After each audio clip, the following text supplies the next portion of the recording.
Ormai la gente non crede più alla politica, si allontana, è sfiduciata e disillusa. In poche parole, con il tempo, è emersa una disaffezione totale verso il mondo politico. Ed è proprio su questo che la Chiesa si interroga.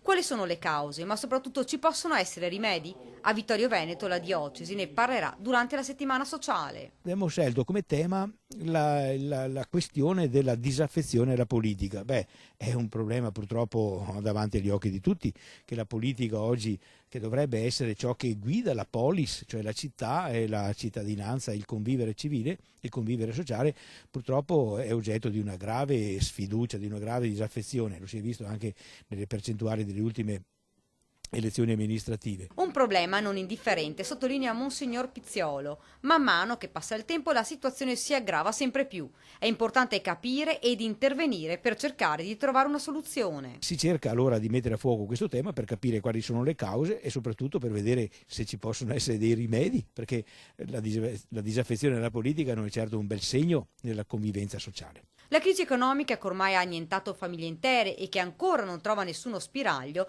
è sicuramente uno dei motivi di sfiducia della gente.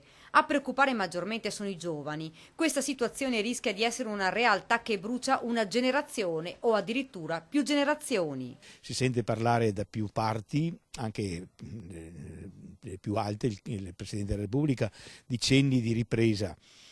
Non è facile vederli, si spera che ci siano e ecco, purtroppo alcuni elementi continuano ad essere davvero preoccupanti, in modo tutto particolare ecco, la disoccupazione giovanile. Ora a regnare è la rassegnazione e dice Monsignor Pizziolo, non è certo un buon segno.